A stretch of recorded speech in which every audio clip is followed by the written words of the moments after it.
Bonjour à tous. Cette semaine, le Musée des Arts Décoratifs nous révèle ses salles consacrées à l'art nouveau et à l'art déco. 13 salles couvrant une période de 40 années, dense et surprenante.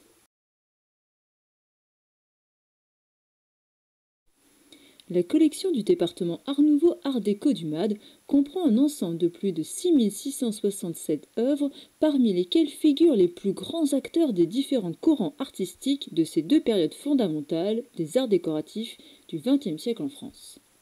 Chacune comprend l'ensemble des créations d'art décoratif allant du mobilier aux arts de la table, mais aussi, et c'est moins connu, la sculpture, la peinture et le vitrail. La qualité et la singularité de la collection reposent essentiellement sur l'histoire de sa constitution, laquelle, jusqu'en 1925, se compose principalement d'acquisitions faites directement auprès des artistes lors des salons ou des expositions universelles. Elle s'est ensuite enrichie grâce à des donations et des mécénats. Pour la période Art Nouveau, allant de 1890 à 1910, elle comprend ainsi la reconstitution de l'aménagement intérieur du pavillon de Lucade, réalisé par Georges Hohenschel lors de l'exposition de 1900 à Paris.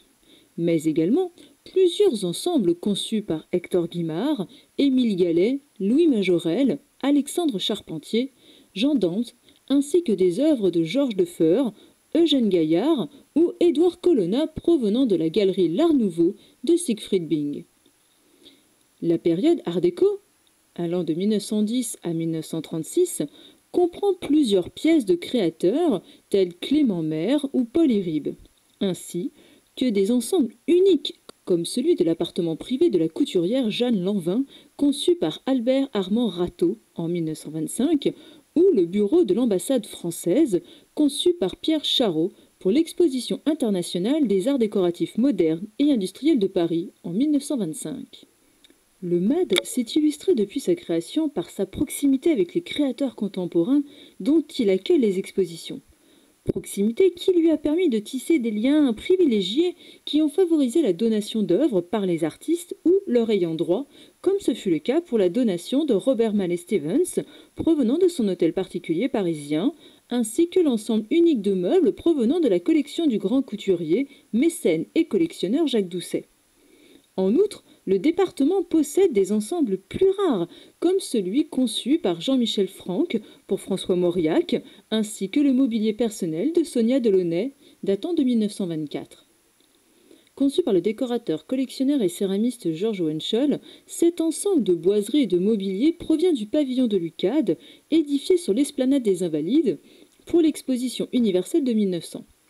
Le pavillon présentait l'aspect d'une folie du XVIIIe siècle, mais le décor sculpté des façades s'inscrivait du monde végétal retranscrit dans un registre naturaliste et moderne.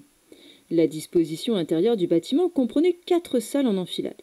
La salle des métaux, qui servait de vestibule, la salle centrale appelée le salon du bois, la salle de la céramique réservée aux œuvres de Georges Hohenschel, et enfin un petit salon pour le comité des dames.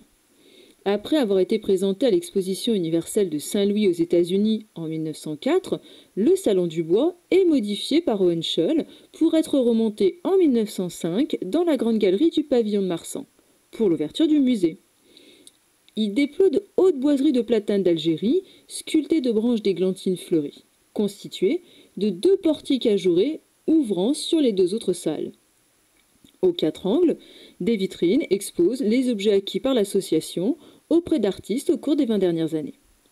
L'ensemble était complété d'une tenture de soie brochée à fond rose, dessinée par Adrien Karboski, représentant des lauriers et des églantiers entrelacés, et de plusieurs éléments de mobilier, une table et 4 fauteuils. Au mur, la grande toile d'Albert Bénard, l'île heureuse, qui est inspirée du pèlerinage à l'île de Cythère de Watteau. Ce coffret, dit Le Secret, est l'œuvre de l'orfèvre Jules-Paul Brateau et de l'émailleur Paul Grandhomme. Réalisé en or, ivoire et émail peint sur cuivre, il fut présenté au Salon de la Société nationale des beaux-arts de Paris en 1897. Il a appartenu à Georges Berger, président de l'UCAD, de 1891 à 1910. Ce ANAP, dit les métiers d'art, fut présenté au pavillon de l'UCAD lors de l'exposition universelle de Paris en 1900. Cette œuvre symbolise l'idéal que s'était fixé Lucade dès sa création en 1864. Ses membres, qui avaient choisi pour devise le beau dans l'utile, se consacraient à la promotion des arts décoratifs à travers une riche bibliothèque et des expositions temporaires sur les matériaux, tissus, papier, bois, pierre, verre ou métal. Ils lançaient de nombreux concours ouverts aux élèves des écoles d'art et aux artisans. En 1895, le comité de Lucade demanda à l'un des orfèvres de l'exposition universelle de 1889 de réaliser un émail pour le musée, tout en lui laissant une entière liberté quant à la forme et au thème. L'orfèvre décida de confectionner un gobelet d'or dans lequel le président de l'association pourrait boire les jours de fête, à l'exemple en fait des maîtres des corporations d'autrefois.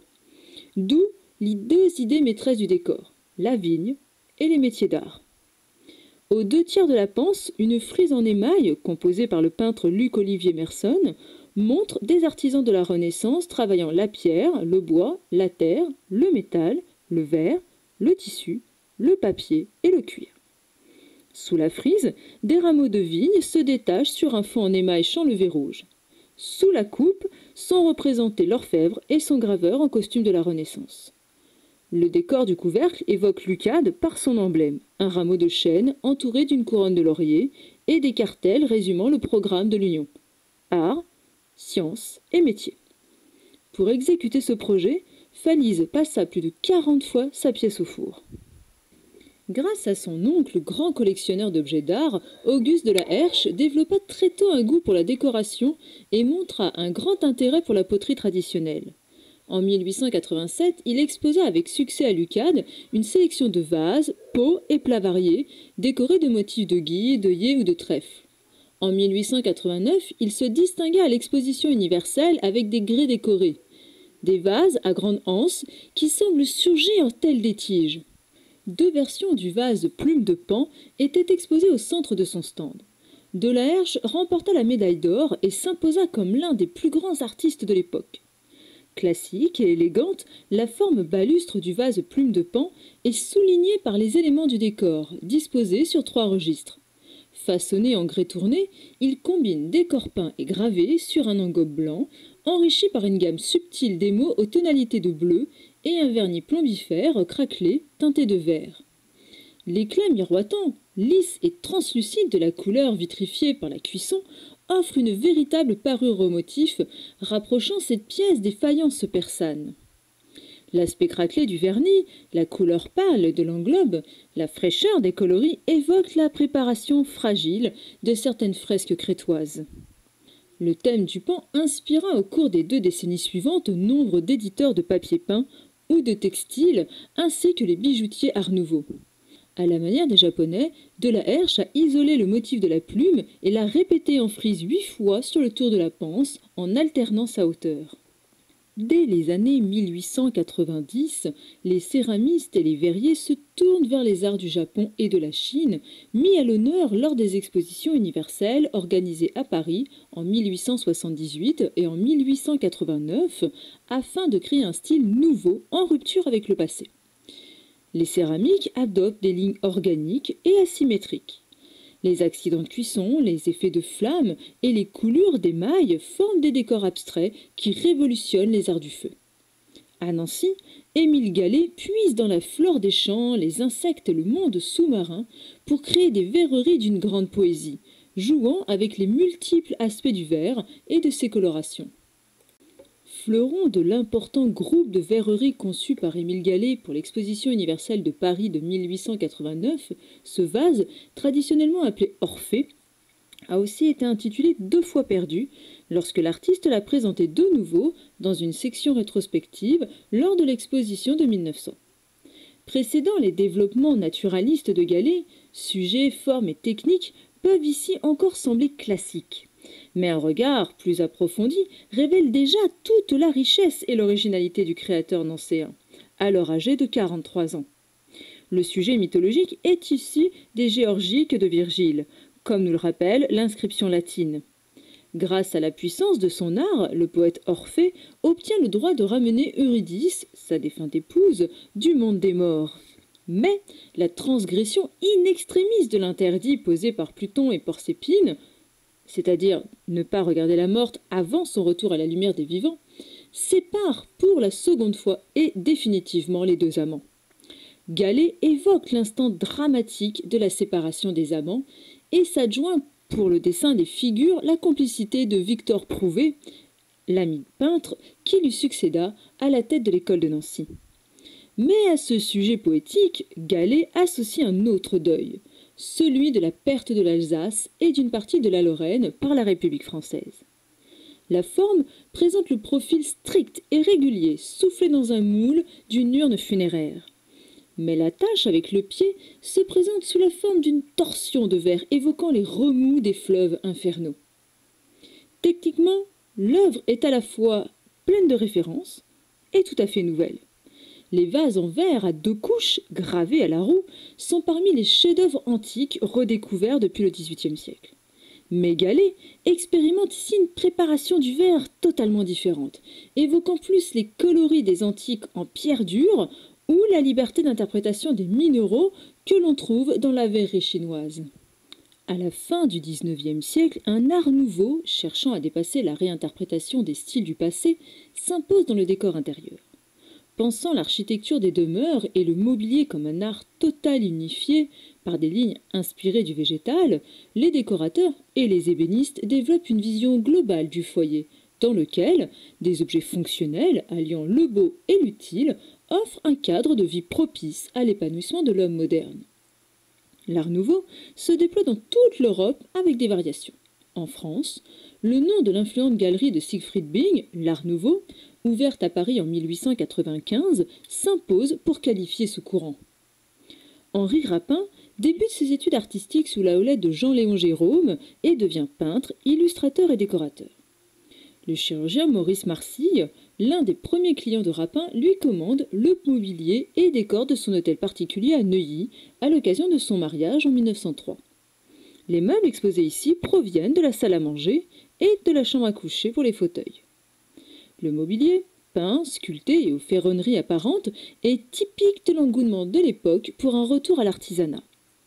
Rapin est récompensé de la 3e médaille dans la section art décoratif du Salon des artistes décorateurs de 1904, où une partie de ce mobilier était exposée.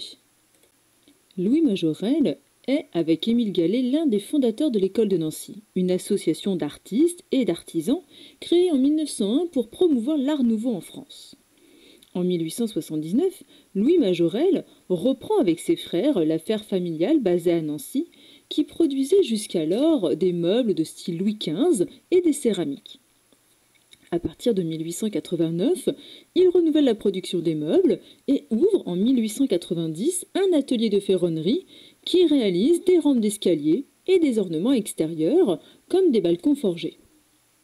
Ami de l'architecte Henri Sauvage, il collabore avec lui en 1898 à la décoration du Café de Paris, situé 41 avenue de l'Opéra, qui sera hélas détruit en 1955, d'où provient cette cheminée.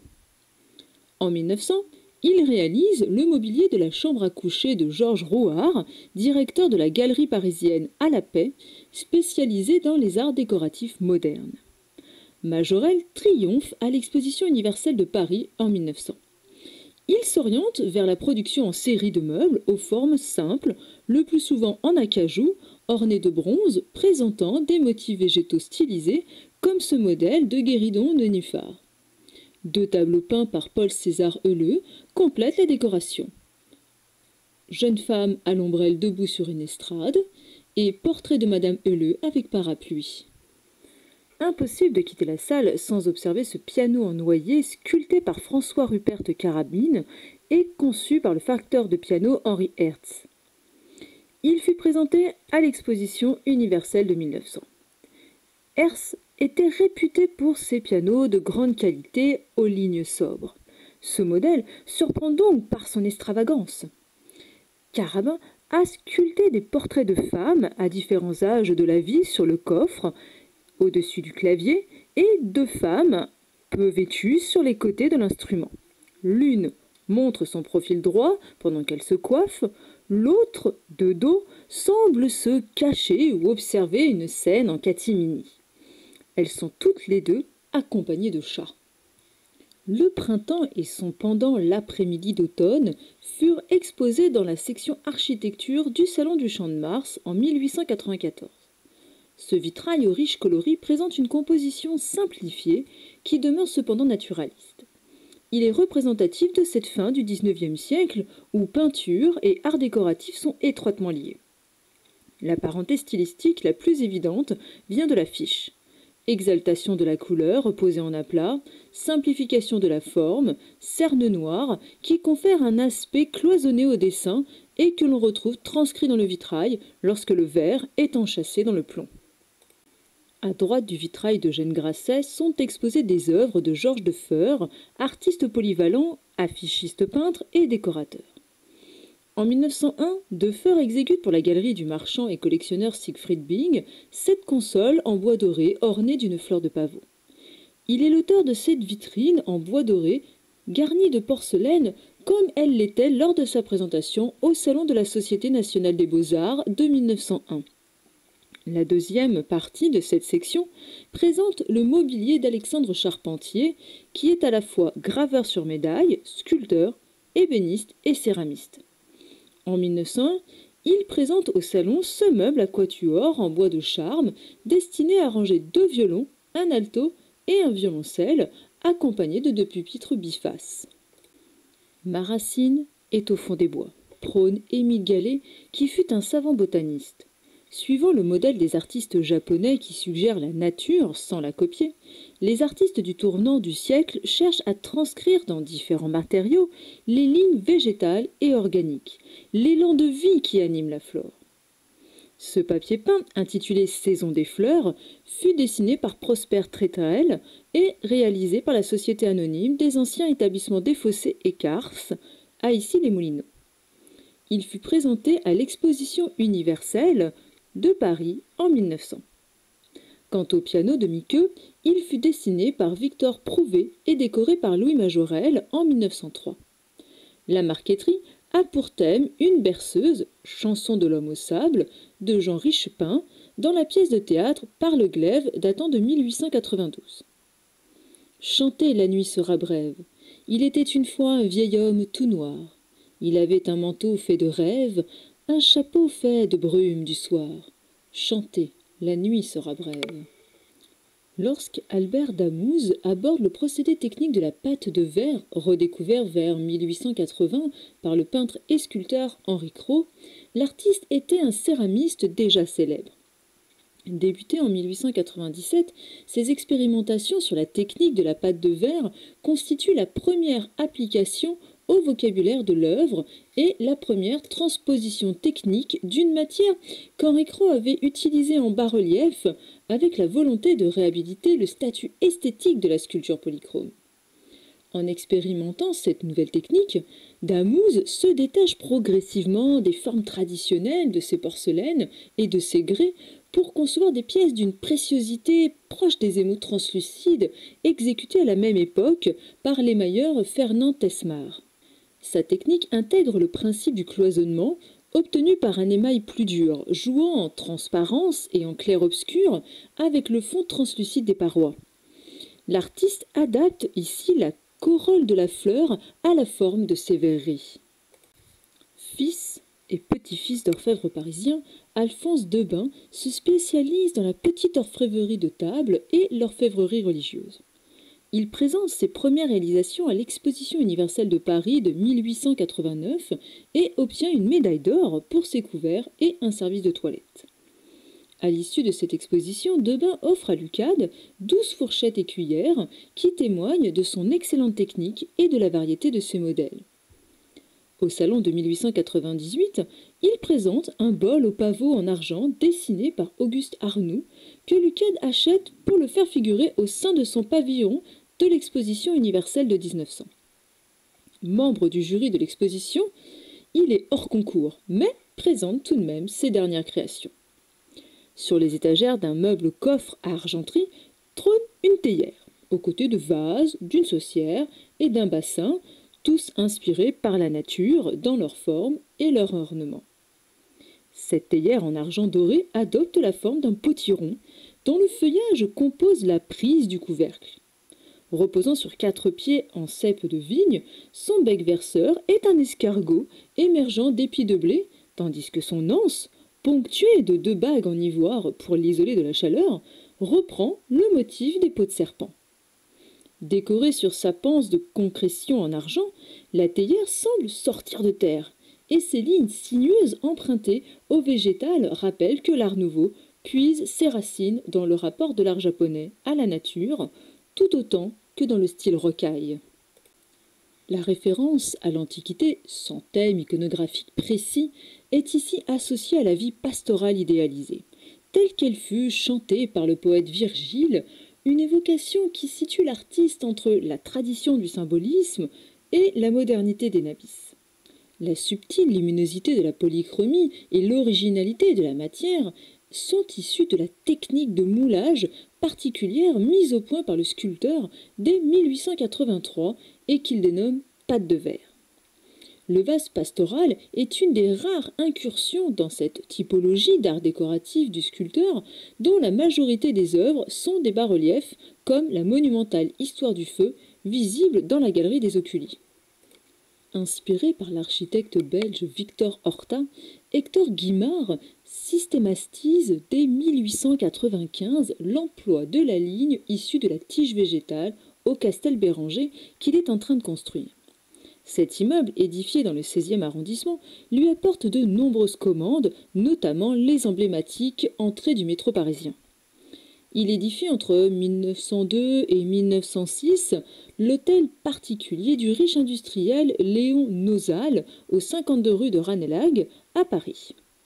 À l'occasion du mariage de la fille de Nosal, Caroline Madeleine, avec Albert Pézieux, le 2 avril 1903, Guimard livre un mobilier de chambre à coucher en poirier, délicatement sculpté d'enroulements végétaux. Le mobilier suit le couple à ses différentes adresses avant d'intégrer l'hôtel Nosal à la fin des années 1910. Au-dessus du lit, nous apercevons un tableau d'Henri Martin, La Muse, peint vers 1896. Il fut présenté au Salon de la Société des artistes français à Paris en 1898. Figure de proue de l'art nouveau français et membre éminent de l'école de Nancy, l'artiste protéiforme Émile Gallet, botaniste et passionné d'art japonais, regarde la nature avec fascination. L'ensemble de meubles, commandé par l'ingénieur Édouard Hanon pour son hôtel particulier bruxellois, en est une parfaite illustration. Comme souvent dans les meubles de l'artiste, la table et les buffets associent sculpture sur bois et marqueterie. La moisson et les épis de blé illustrent le thème du pain sur le buffet dessert, tandis que le buffet vitrine, destiné au verre, est orné d'une scène de vendange. Outre son remarquable travail d'ébénisterie, Gallet fut un verrier de génie, comme en témoigne le lustre au thème cher à l'artiste des fleurs ombellifères. Les meubles réunis dans cette salle illustrent le passage de l'Art nouveau à l'Art déco autour de 1910, à un moment où se côtoient les derniers acteurs du style précédent, les constructeurs, comme Léon Jalot, Eugène Gaillard, et les tenants d'un nouvel art décoratif. Parmi ces novateurs qui annoncent l'Art déco, se côtoient 2 tendances. Les décorateurs, partisans du retour à la tradition, d'un parti pris coloriste, d'un répertoire décoratif issu du XVIIIe siècle et des ornements inspirés de la parsementerie, comme Paul Iribe et Paul Folot, et les tenants de la couleur, comme Clément Rousseau, Clément Maire, André Mare et Louis Sou, qui annoncent la richesse des matériaux de l'Art déco avec l'utilisation du galucha, des cuirs teintés, des lacs et des bois peints. Nous apercevons un grand paravent dit des Faunes, commandé en 1920 par le comte Aubaret. Le parchemin est collé sur des panneaux de bois, puis recouvert de peinture laquée. Les différents panneaux sont retenus par une monture en laiton doré. Le paravent est racheté en 1957 par Charlotte Mare, la femme de l'artiste, puis passe dans la collection de leur fils Michel. Il est ensuite acquis par le MAD lors de la vente de la succession de Michel Mare en 1992. Au premier plan à gauche se trouve un fauteuil, réalisé par Louis Sou et Paul Huillard, En 1912, ce fauteuil et son canapé, qui présentent tous les éléments du nouveau style, font partie d'un ensemble mobilier pour une salle de travail que les deux artistes exposèrent au Salon d'automne en 1912, la dernière année de leur collaboration. La forme très classique du fauteuil est issue du mobilier provençal du XVIIIe siècle. Le choix du matériau, le bois peint et des couleurs vives correspond à cette tendance coloriste qui s'inspirait à la fois du Werkmund allemand, des peintres fauves et des ballets russes. La corbeille de fleurs qui décore le dossier du fauteuil illustre les idées d'André Véra, chef de file du mouvement Art déco, pour qui paniers et guirlandes de fruits et fleurs doivent constituer la marque du nouveau style. Au premier plan à gauche toujours, se voit un guéridon réalisé par Eugène Gaillard en 1913. Ce guéridon au plateau quadrilobé, posé sur une colonne centrale à 4 pieds en étoile, est complété de 4 petites tables triangulaires à piétement angulaire qui se glissent sous le plateau principal. Celles-ci peuvent être disposées plus ou moins près de la colonne centrale. Les différents montants s'interpénètrent alors et forment un réseau géométrique d'une rare élégance grâce au profil légèrement arqué des montants du piétement. Présenté au Salon de la Société nationale des beaux-arts en 1913, peu avant la fin de la carrière d'Eugène Gaillard, ce meuble montre une évolution certaine dans le traitement du bois. À l'ébéniste sculpteur du début du siècle, qui enrobait les structeurs de ces meubles de forme organique, gonflée et sensuelle, succéda un artiste puriste. Il utilisa le minimum de matière, la travaillant d'une façon presque géométrique pour donner toute leur force aux lignes verticales qui soutiennent le plateau, décoré par les seuls motifs naturels du bois de palissandre. La couturière Jeanne Lanvin achète en 1920 l'ancien hôtel particulier de la marquise Arconati Visconti, 16 rue Barbet de Jouy à Paris. Elle décide la construction par l'architecte Bouwens van der Boyen d'une aile de réception dont elle confie la décoration intérieure à Armand Albert Rateau. Aux salles de réception du rez-de-chaussée et du premier étage succède l'appartement privé du deuxième étage. En 1924, la salle de bain est réalisée en premier. La chambre et le boudoir suivront en 1925. Lors de la démolition de l'hôtel en 1965, le prince Louis de Polignac, cousin par alliance de la fille de Jeanne Lanvin, Marie-Blanche de Polignac, offre au musée des arts décoratifs l'installation complète de cet appartement comprenant les boiseries et les sols des 3 pièces ainsi que la plus grande partie des meubles et objets décoratifs. L'ensemble a été installé une première fois au musée entre 1985 et 1996, puis déplacé dans le cadre du projet Grand Louvre. Ce paravent provient de la salle à manger de l'hôtel particulier de Jeanne Lanvin à Paris.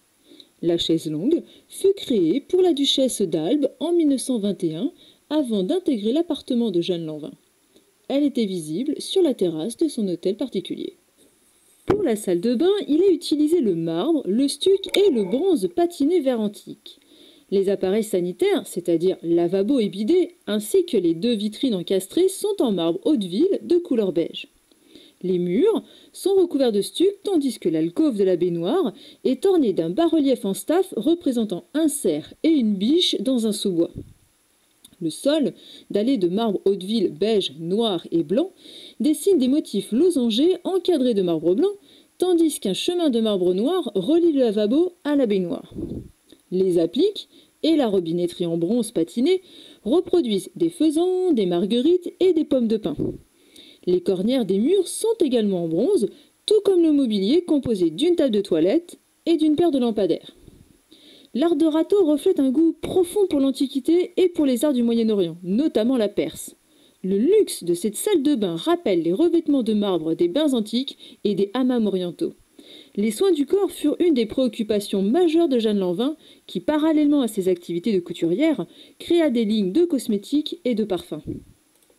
La chambre est entièrement revêtue de soie bleu Lanvin, ce bleu dont Jeanne Lanvin se serait éprise en découvrant les primitifs italiens. La tenture, ornée dans sa partie inférieure de motifs de palme, rosaces et marguerite, en hommage à sa fille Marguerite, plus tard Marie-Blanche de Polignac, fut brodée mécaniquement dans les ateliers de broderie de Jeanne Lanvin avec fils de coton blanc et orangé, ainsi que des fils de cuivre. Le dessus de lit, les rideaux et les caches radiateurs sont réalisés dans le même tissu brodé. Le motif principal, la marguerite, se retrouve sculpté dans le bois sur la large plinthe à arceaux et sur les entourages cintrés des passages. Les pièces les plus importantes du mobilier sont réalisées en bronze patiné façon antique. Certaines reprennent le motif de la marguerite, d'autres le motif des faisans, qui se retrouvent dans le boudoir. Ce mobilier est complété par des sièges en chêne verni et tapisseries au point, passe-temps favori de Jeanne Lanvin. Les poignées de porte en bronze doré sont agrémentées de boules presse-papier, objets collectionnés par la couturière. La chambre est séparée du boudoir par une grille baie vitrée qui confère au lieu une certaine théâtralité. Le boudoir est le lien entre la terrasse et la chambre à coucher, dont il est séparé par une glace claire que des rideaux pouvaient éventuellement masquer. Les murs sont recouverts de lambris moulurés, peints en gris et rehaussés d'or, et de plantes sculptées d'un motif de vannerie. Des vitrines et une porte vitrée occupent les pans coupés, accostés de colonnes engagées de marbre, de sienne, et surmontés de 4 bas-reliefs en stuc teintés et dorés, fixés sur une plaque de verre, représentant faisans, écureuils, belettes et oiseaux des îles autour de coupes fleuries.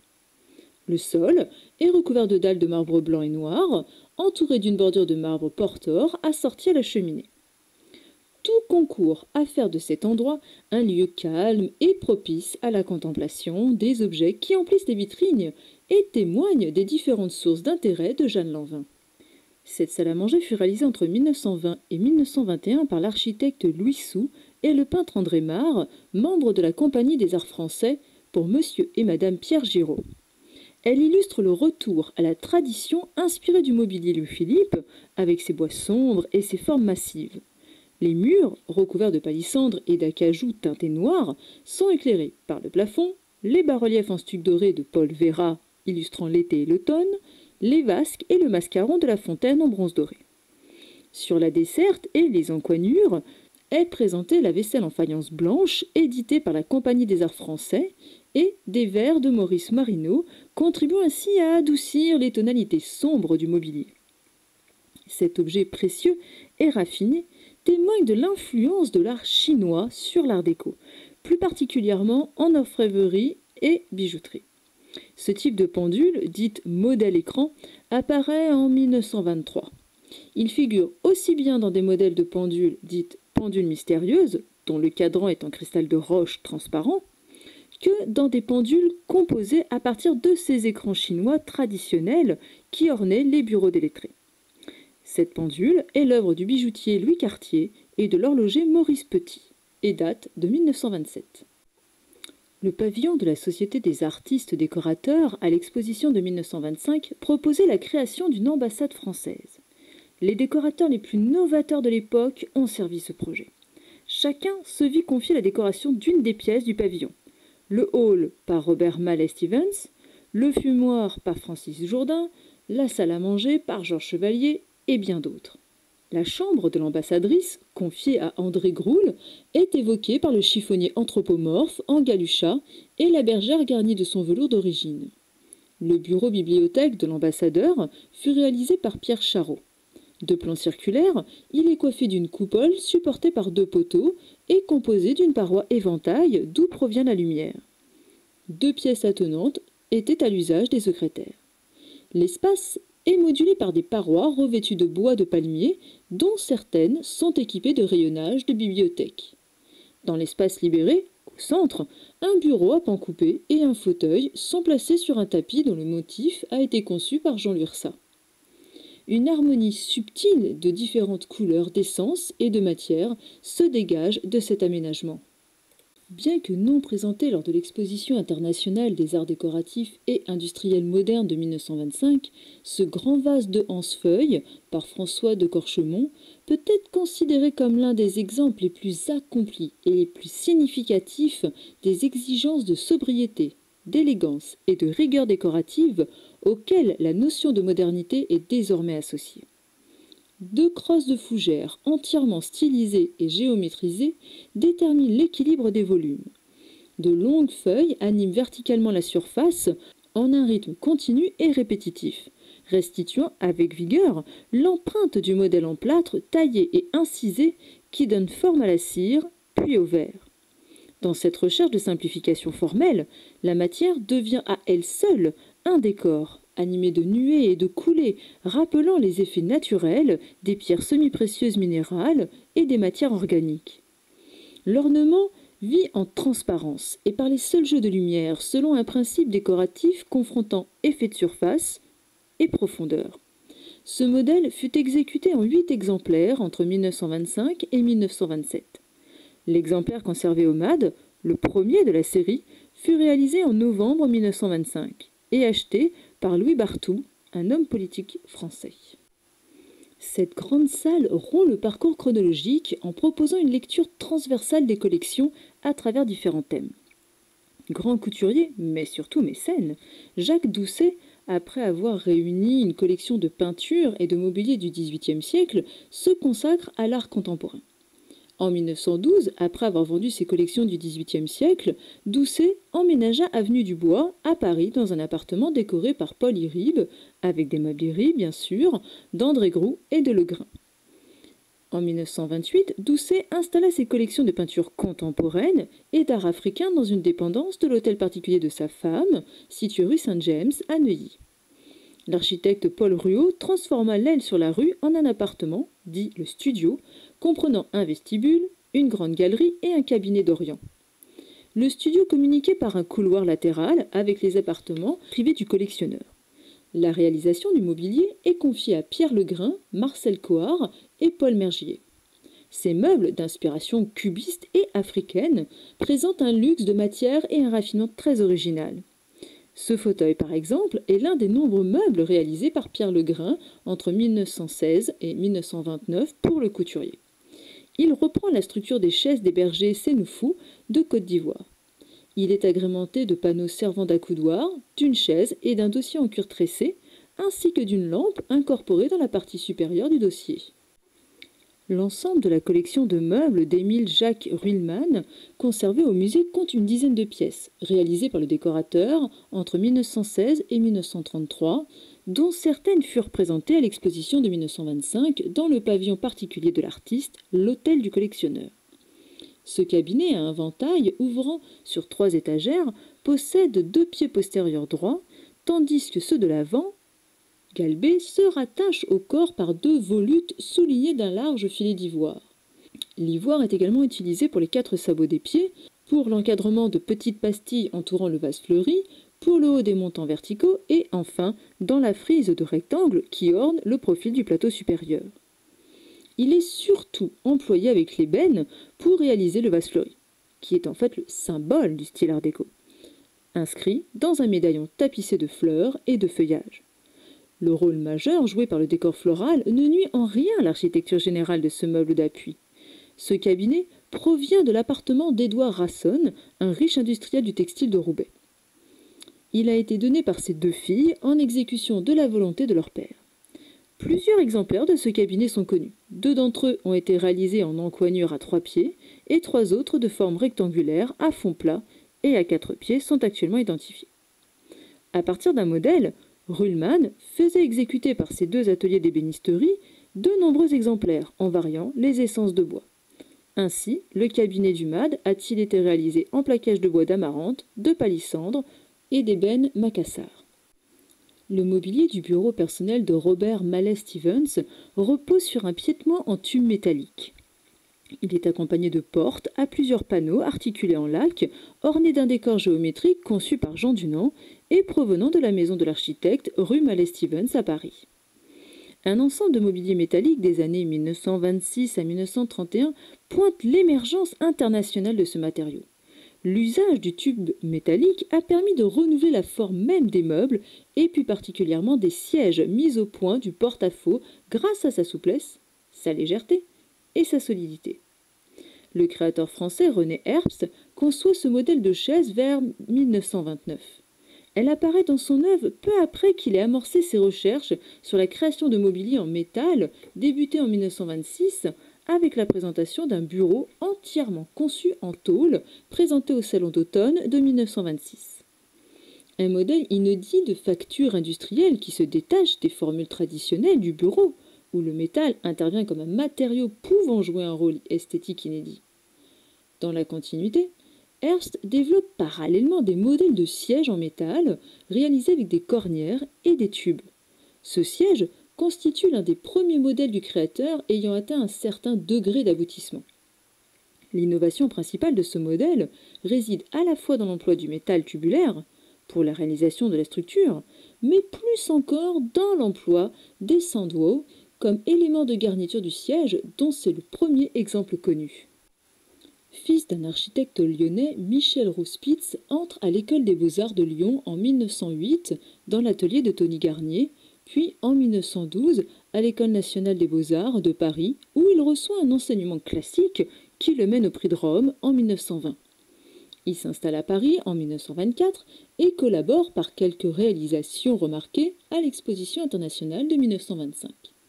Il reçoit la commande d'un immeuble rue Guynemer qui sera le premier d'une série d'immeubles parisiens qu'il appellera sa série blanche, construit entre 1925 et 1931.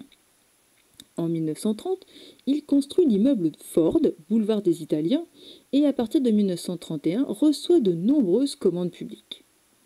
Le mobilier de son bureau personnel, provenant de son agence située au rez-de-chaussée d'un immeuble qu'il a construit 33 rue Octave Feuillet à Paris, dans le 16e arrondissement, est présenté avec sa boiserie au Salon des artistes décorateurs en 1930 sous le titre « Bureau d'un administrateur » et installé l'année suivante dans son agence. La grande table, les nombreux casiers à courrier, les tiroirs à plans en font un meuble tout à fait fonctionnel, tandis que les lignes horizontales des poignées des tiroirs, reprises par la plinthe en laiton, qui ceinture le bas du bureau, en font la métaphore architecturale de ces constructions. À partir de 1919, Raymond Sub expose au Salon des artistes décorateurs, puis en 1920 au Salon d'automne. Il participe à toutes les expositions internationales et universelles à Paris et à l'étranger, notamment celles de 1925, 1931 et 1937. Il collabore avec des décorateurs comme Ruhlmann, de nombreux architectes et réalise des travaux considérables pour les paquebots de la Compagnie Générale Transatlantique, l'Île-de-France, l'Atlantique, le Normandie, le Pasteur et même pour le France.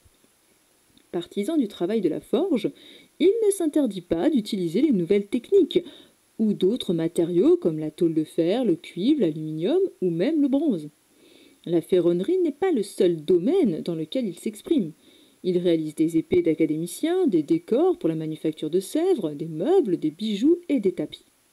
Sub favorise l'apprentissage du métier pour les nouveaux venus et ne dédaigne pas d'écrire sur son art en publiant des articles, mais également des livres dans lesquels il reproduit ses œuvres et celles de ses confrères. Le MAD possède ce paravent à 4 feuilles, témoignage du travail de Raymond Sub. Je vous remercie encore une fois d'avoir suivi cette nouvelle vidéo sur le musée des arts décoratifs de Paris et vous invite à revenir la semaine prochaine pour clore notre cycle donc sur le MAD. Cette fois, nous irons dans les salles consacrées à la période moderne et contemporaine. En attendant, je vous souhaite une excellente semaine.